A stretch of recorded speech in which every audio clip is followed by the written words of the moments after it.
This is a really special night, the official launch of my father, Henry Morgenthau's book of poetry. First of all, I want to let you know that the publisher is there, and I hope that you will all buy books. My father was born January 11th, 1917. So it will be turning 100 in January. And I think that this book, in so many ways, is a compilation of his whole life. He started in poetry probably about 6 years ago, but he has been an artistic soul for many, many years. I couldn't begin to tell the 100 years of my father's story. Dad married Mom when he was almost 50, and so many of his life stories were stories to all of us. And I think that in this book, so many of them come to life. You'll see when you read them that there are some about his childhood, about his teenage years, about when he was a young man, and of course now when he's older and thinking about things that we all think about. But they're beautiful, and he's going to read a couple of them. So Dad, I'm going to turn it to you. Thanks, Sarah. I think the publication of my book of poems was as much a surprise to me as it is to all of you, the family and friends who have come here to cheer me on.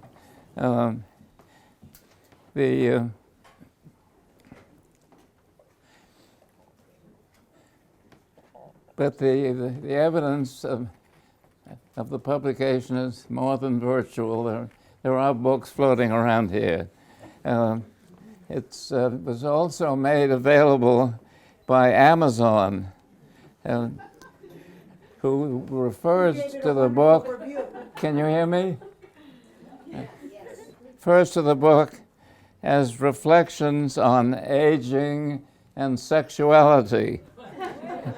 My deep apology for the reflections on sexuality. It's merely locker room gossip.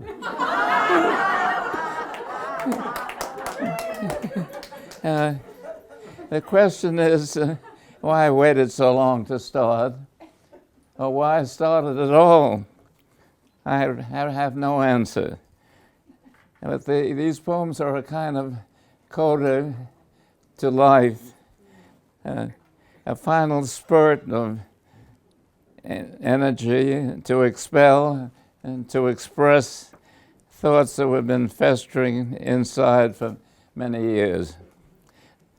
A kind of a coda, the Italian word for tail.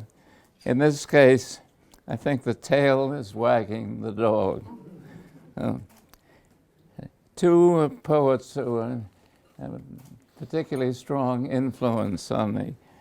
One, Stanley Kunitz, because he wrote poetry and took care of his garden in Provincetown until he was 100. The other, Robert Lowell, very directly influenced me, particularly the so-called confessional poems, the poems of the first person, the I. The title poem, my title poem of A Sunday in Purgatory is of that category, and I'll read it. A Sunday in Purgatory. A voluntary inmate immured in a last resort for seniors, there are constant reminders that the reaper is lurking around the corner. I am at home, very much at home, here at Ingleside, Rock Creek, distant 3 miles from my caring daughter. At Ingleside, a faith-based community for vintage Presbyterians, I am an old Jew, but that's another story. I'm not complaining with so much I want to do, doing it at my pace, slowly. Anticipation of death is just like looking for a new job. Then suddenly, on a Sunday, talking recklessly while eating brunch, a grisly piece of meat lodged in my throat. I struggled for breath, too annoyed to be scared. Someone pounds my back to no avail. Out of nowhere, an alert, pint-sized waiter performs the Heimlich maneuver. I don't believe it will work. It does. Uncorked, I'm freed. Looking up, I see the concerned visage and reverse collar of a retired Navy chaplain, pinch-hitting as God's messenger for the day. Had he come to perform the last rites, to ease my passage from this world to the hereafter? Don't jump to dark conclusions. In World War II, on active duty, he learned the Heimlich as well as the Himmlisch. Knowing it is best administered to a standing victim, he rushed to intervene. On this day, I was twice blessed with the kindness of strangers.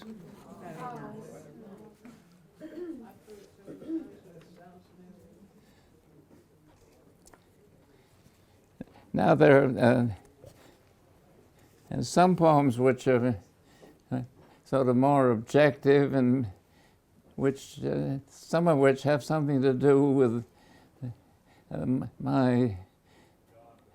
my privileged life, a close brush with historic moments. This poem is called A Terrific Headache. Anna brought Lucy to the White House when Eleanor was on the road. The father and daughter conspiracy was a family secret. Others in the know were committed to silence. My parents knew, they never told me. My father was visiting the president for dinner at Warm Springs before the Last Supper. He steadied the trembling hand of his longtime boss and friend as he mixed bourbon old-fashioned cocktails and nibbled caviar, a gift from the Soviet ambassador. 4 ladies were his guests. Cousin Laura Dolino with her dog. She had never married. Her gray, deeply blued coiffure sported a shaved widow's peak. Daisy Suckley, Hyde Park neighbor, and more gossips would have it. And then there was Lucy Mercer Rutherford, slipped over from her Aiken estate with artist Madame Schumertov. Lucy had commissioned a private portrait of her beloved. The next afternoon, Laura called Eleanor at the White House. Franklin had fainted and was carried to his bed. She was not to be alarmed. To prevent rumors from flying, she kept her date to speak to the ladies at the Sulgrave Club. Steve Early,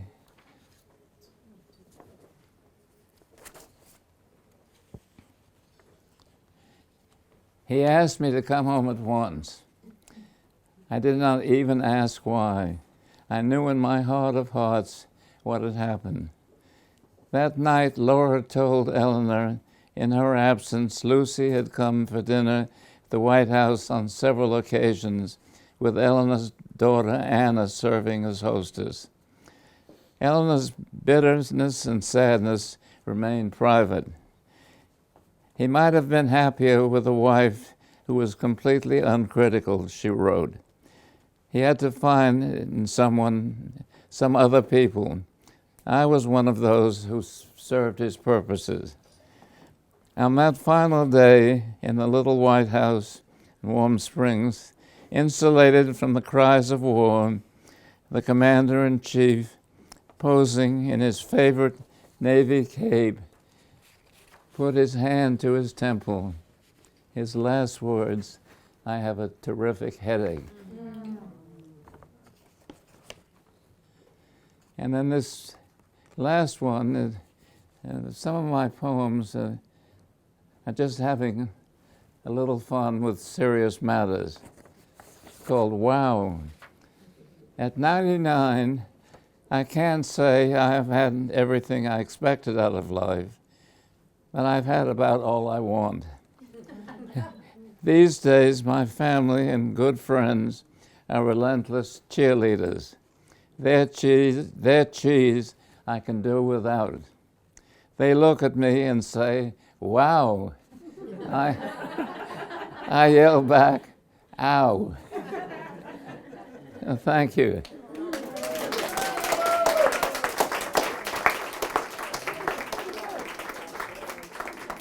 The book is for sale in the kitchen if anybody is interested. Lucinda wants to say something.